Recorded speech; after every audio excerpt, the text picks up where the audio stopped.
चंपत राय जी के ही निर्देशन में काम करने वाले लोग इस घटना में इन्वॉल्व हैं,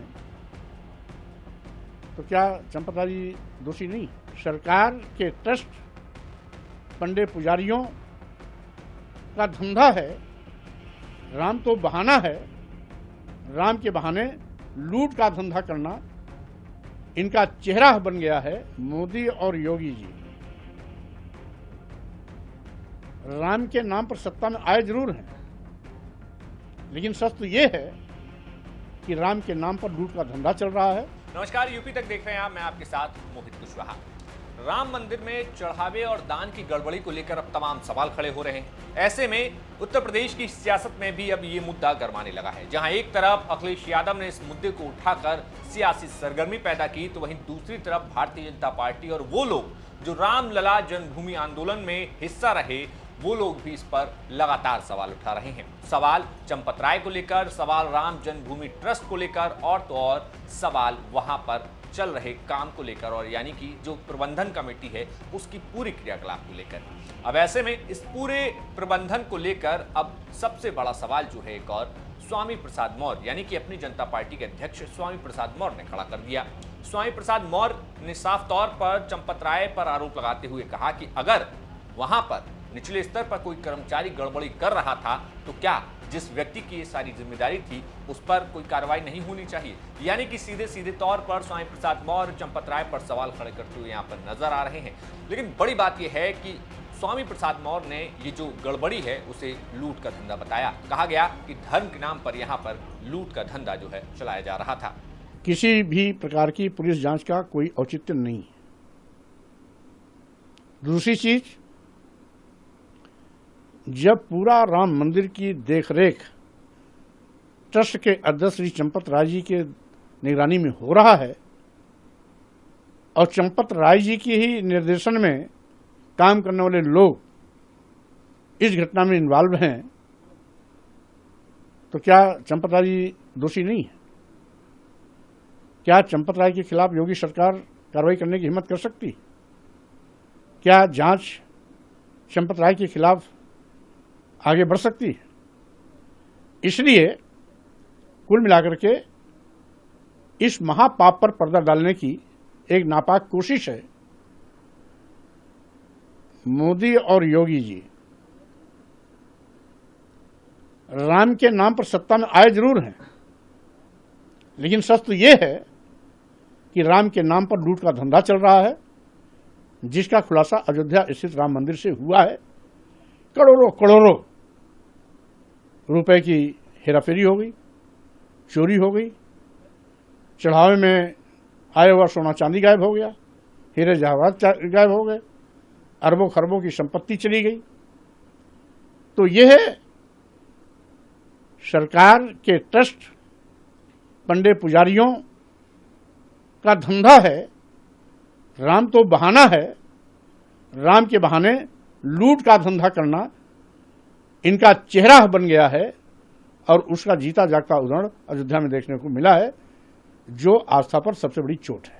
राम मंदिर को लेकर जहां प्रबंधन कमेटी पर स्वामी प्रसाद मौर्य सवाल खड़े कर रहे हैं, लेकिन बीते दिन हमने आपको बताया था कि किस तरीके से उन्होंने हाल में एक कार्यक्रम के दौरान राम जन्मभूमि प्रबंधन कमेटी पर तो स्वामी प्रसाद मौर्य ने सवाल खड़े किए ही, लेकिन हमने बीते दिनों आपको बताया था कि किस तरीके से स्वामी प्रसाद मौर्य ने राम जन्मभूमि में हुए इस गड़बड़ी को लेकर भगवान पर भी सवाल खड़े किए थे। उन्होंने कहा था कि अगर भगवान में ताकत होती तो वहां पर जो लोग ऐसा कर रहे थे उनके हाथ कट जाने चाहिए थे, वो वहीं पर भस्म हो जाने चाहिए थे, और ऐसा कैसे हो गया? और उन्होंने यहां तक कहा कि जो अपने चढ़ावे की सुरक्षा नहीं कर सकता वो आपकी कैसे सुरक्षा करेगा? जो भगवान राम का नहीं हुआ, जो भगवान राम का खजाना लूट ले गया, जो भगवान राम के दरबार मंदिर में चढ़ाए गए दान दक्षिणा को लूट ले गया, और वो भगवान राम उस लुटेरे को कुछ नहीं कर पाया। वो भगवान राम उस लुटेरे को कोई सिला नहीं दे पाया। करोड़ों करोड़ों रुपया लुटेरे लूट ले गए, राम के मंदिर से लूट ले गए, राम के दरबार से लूट ले गए, चांदी और सोना भी उड़ा ले गए, लेकिन वो भगवान राम उन लुटेरों को सजा नहीं दे पाया, तो आपका भला क्या कर सकता है? जो अपने मंदिर की रक्षा नहीं कर सकता, वो आपकी रक्षा क्या कर सकता है? सवाल उठता है। यह आस्था का विषय, यह आस्था का विषय हो सकता है, लेकिन धर्म नहीं। वाकई में अगर ताकत होती तो जिस समय उस धन को छुआ वो ही भस्म हो जाना चाहिए था। यह होती ताकत का मतलब। जिस समय धन का चोरी किया उसी समय उसकी वहां मौत हो जानी चाहिए, स्वाहा हो जाना चाहिए, भस्म हो जाना चाहिए, दोनों टांगे टूट जानी चाहिए, धन नहीं ले जा पाता। तब तो मान लिया जाता कि हां भगवान के अंदर ताकत है। मालूम नहीं कितने दिन से चोरी कर रहा था, लेकिन उस चोर का बाल बांका नहीं हुआ। स्वामी प्रसाद मौर्य यहाँ पर आगे कहते हैं कि ये जो महागप तैयार किए गई, ये जो कहानियां तैयार की गई, उनका आरोप है कि ये इसलिए किए गए क्योंकि ढोंग ढंगुसले और पाखंड के नाम पर आपको लूटा जा सके और दान दक्षिणा के नाम पर आपसे पैसा लिया जा सके। होता है गप, एक होता है महागप। ये ऐसे ऐसे महागप तैयार किए हैं। एक कौन? जो आपको गुलाम समझते हैं, जिन लोगों ने आपको पढ़ाई लिखाई से वंचित किया था, जिन लोगों ने आपको ढोंग ढकोसले पाखंड आडंबर के बहाने लूटा था, दान दक्षिणा के नाम पर आपका कमाया हुआ पैसा लिया था। आप मेहनत करते थे और मेहनत करने के बाद जब पैदावार आती थी तो पैदावार दान देते थे आप धर्म के नाम पर। यानी वो निठल्ले लोग जो एक दिन भी काम न करते हों, बिना कमाए खाते हों, किसके बलबूते पर? इसी ढोंग ढकोसले पाखंड और दान दक्षिणा के नाम पर। इसलिए पढ़ाई लिखाई का मतलब है कि आप वैज्ञानिक सोच के साथ आगे बढ़ो।